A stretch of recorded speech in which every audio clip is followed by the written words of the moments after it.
afternoon, good morning, good evening, everybody. It is Monday, August 18th, and you know what that means. It's time for the High Risk Wrestling Recap. I am your host, Jeremy Pierce. Check out the socials, Charismatic Creations on Facebook and YouTube, Charismatic_Creations52 on Instagram, and of course, the 215 on Twitter. Without further ado, let's get into the news. The WWE is going to try to counter AEW again. They are randomly, this may probably happen, going to put on a premium live event on September 20th to combat All Out, which is going down the same day. And the name for this event looks like it might be WrestlePalooza, which is an old ECW event. It's not going to work. It's not going to work. And Helico is working backstage now as a producer. In addition to being a wrestler, he is coaching as well. He's an extremely talented individual. Nothing can go wrong with this. The roster, they're a little upset about the staff and those in charge pulling the wool over the eyes about the Seth Rollins injury. I think Seth was actually hurt, but it wasn't as bad as they originally thought it would be. And you didn't need to fake the injury. Don't lie to your talent. The Asuka Hill turn was fast-tracked because of whatever is going on with Naomi. We don't know what's going on with Naomi, but the Asuka Hill turn was pretty much coming. They just sped it up, and Kairi Sane is stuck in the middle. We will figure out what's going on with Naomi. Tonight, two AEW talents have re-upped with the company. One is Daddy Magic Matt Menard, and the other is Hook, who also signed a long-term deal. This is good news. Keep your people, let them strive for better. And also Kota Ibushi has also signed a new deal, a 2-year deal with AEW, so that's really good. There's talk of TNA being up for sale by Anthem, and one of the persons looking to possibly get it is the former owner of the UFC, Lorenzo Fertitta.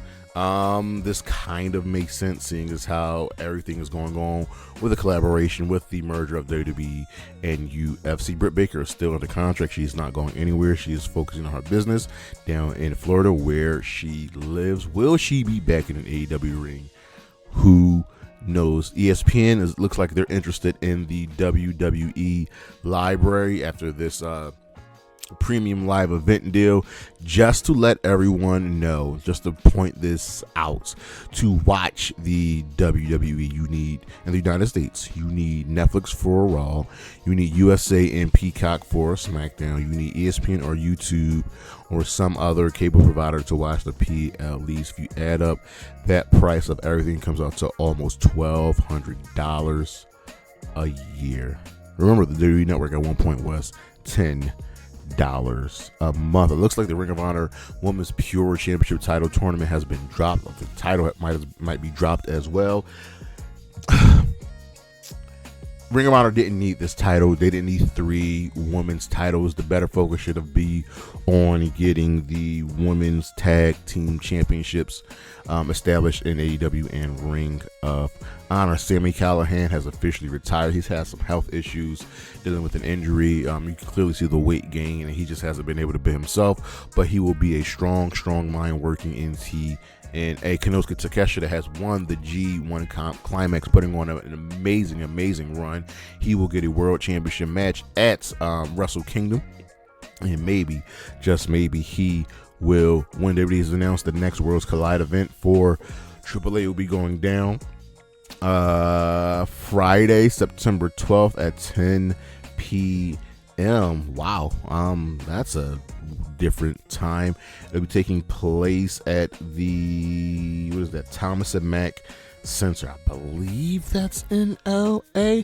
On the injury side of things, TNA wrestlers out for it with an injury. Casey Navarro has torn his ACL. We reported this. He will be out for the next year. Charles Robinson, WWE referee, he is out. He suffered a broken rib, so he's being hospitalized for that, and a bat bite. He got bitten by a bat. What's his name? Apollo Crews is back in the ring training after coming back from his injury. We will see what things go down with him. There's nothing else. Obviously, Samoa Joe made his return back from the quote-unquote injury. But that's the news, and we shall be right back with the week in review.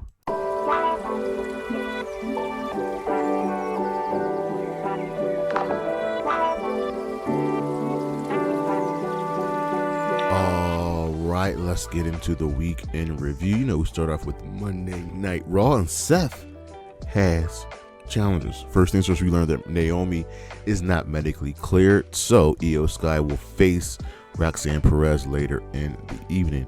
We open up with CM Punk, who is on a warpath. He is coming for Seth Rollins. He says, he gets the line wrong. He says, hate the player, hate the game. Don't hate the player. Like, you cash the money to make, you can't be mad. LA Knight comes out and he is pissed, but says, you know what? Look, you cost me the championship. We don't have a problem. Punk is an asshole and says you should be thanking me, and Lord, I'm over it. Paul Heyman suggests a tag team match, and Punk accepts on their behalf. Finn Balor and Dominic Mysterio have a plan for El Grande Americano. He also tells Roxanne and Raquel, you guys know what to do. Americano ends up defeating AJ Styles and Dragon Lee. Sami Zayn wants a shot, and Sami asks Sheamus not to get involved into this match until after the match. Well, during said match, the MFT attacked, causing a no contest as Sami was facing Rusev. Sheamus and Rusev ended up fighting some more. Xavier Woods will face Penta next week. Acknowledge your tribal thief. IYO SKY declines Asuka's and Kairi's offer to help when she faces Roxanne. Roxanne then goes on to defeat IYO after Asuka and Kairi Sane tried and failed to stop Roxanne from cheating. Jey Uso had to deal with some family business last week, which is why he wasn't here, but receipts are coming. LA Knight speculates to Jey that, maybe you want to get from under Roman's shadow, and Jey welcomes LA Knight to Raw. So looks like LA Knight is officially part of Raw. We kind of figured that. Just pay attention to Jey's presentation, ladies and gentlemen. Something's afoot. Asuka goes off on IYO after IYO was, upset about getting involved, and just pay attention. And I am all for the Asuka IYO feud, because IYO should have given Asuka the title match. And Kairi Sane is stuck in the middle.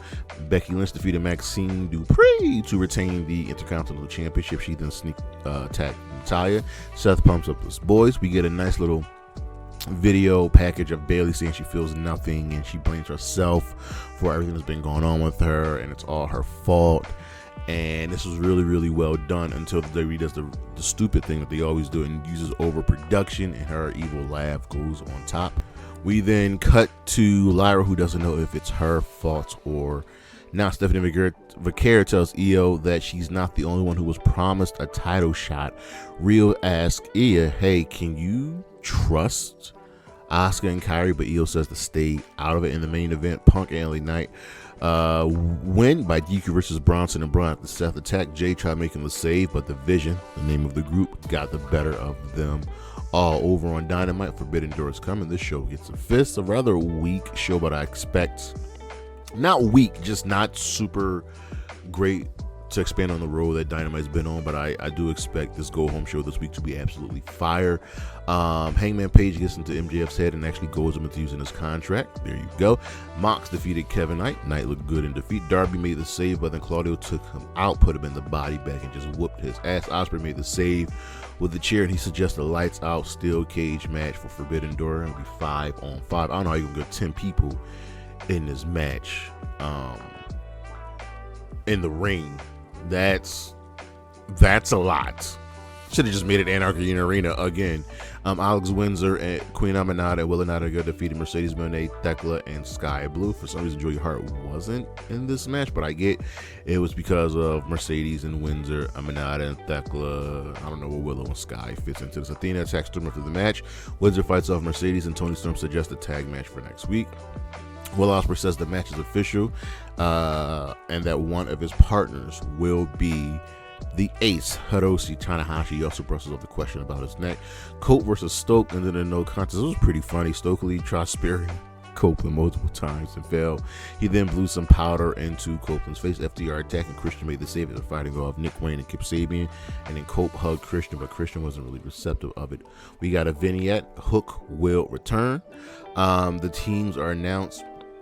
So we find out Mox finds out that they got Tanahashi and he plays this off so well. He then goes to the extras locker room where the Young Bucks are waiting. So the teams will be actually, no. Before we even get to that, Hiromu Takahashi, Ishii, Hologram, and Brody King defeated the Bucks, Kyle Fletcher, and Josh Alexander.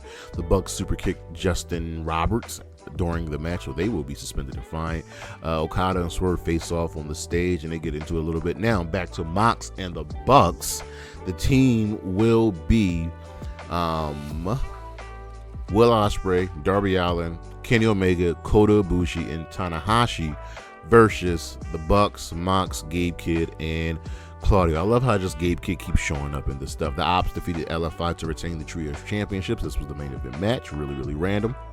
And the MJF attacked Hangman in the parking lot to close the show. Over on Impact, this was the Emergence Go Home show. Someone attacked Moose and Eddie. Edwards caused out Trick and First Class, ending up with First Class Trick Williams defeating the System. Danny Luna and Indy Hartwell defeated Harley Hudson and Mala Grace. Rosemary missed it. India Series making her way to the back. Matt Cardona defeated John Skyler. The Great Hands of Hechicero finished off Cardona. Danny Luna brushes off Jody Threat to focus on Indy, so it looks like we're turning Danny Luna heel. Her first opponent looks like it will be our former tag team partner. The Knockouts Tag Team Summit ends in a brawl, because of course it would. Rosemary says she's the gatekeeper for Indy, and she will deal with her at Emergence. Mance Warren and Stephanie Vaquero will be back from Stephanie Delander will be back from their suspension. Mike Santana defeated Eric Young, and Sami Callihan made the save. Steve Macklin and Jake Something Broad during Cass's talk show. Eddie Edwards talks to Sami Callihan. These dudes used to be rivals, and they would fight forever, but we know what's going down with Sami Callihan. They're the last of a dying breed. In the main event, Cedric Alexander of the Rascals defeated the Hardys and Leon Slater, which means you know how it's going to go down at Emergence. As we go to the Emergence results on the countdown, Indy Hartwell defeated Rosemary, and the Hometown Man defeated Ryan Nemeth. Leon Slater defeated Cedric Alexander to retain the he was X Division champion. Matt Cardona defeated Mustafa Ali. First Class defeated the System. Santana defeated Sami Callihan. Callihan officially retired. Steve Macklin retained the International Championship, defeating Jake Something in a no count out, no DQ match.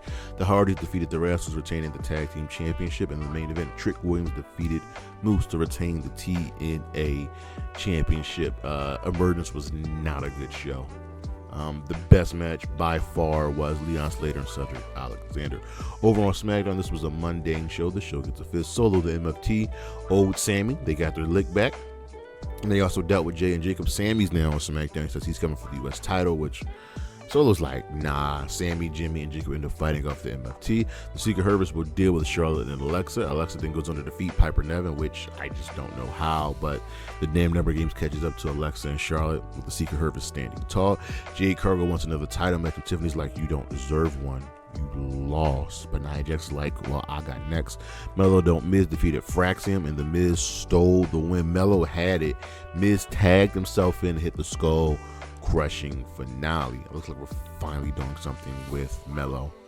Kiana James offers her card to Tiffany Stratton, who declines, and Kiana tells Tiffany that even though Julia holds one championship, that doesn't mean she won't come for another. Michin says, well, obviously got next. Drew McIntyre explained himself and blamed Cody, who needs his story, who needs his championship, and Drew wasn't the one to be provoked.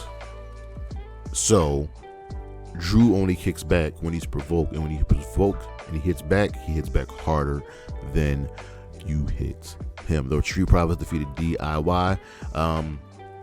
Motor City Machine Guns versus Melo. The Miz is made for next week after MCMG pointed out the Miz's trickery. Is it him or his? Because Melo wanted a U.S. title match, and the Miz was trying to go against that. Aleister Black says he'll see Truth next week. So looks like we're doing this mix of R-Truth and Ron Killings. Funny, serious. Maybe it will work out. Jacob Fatu and Sami Callihan. Sami Zayn defeated Jimmy Uso and the MFT to close out the show.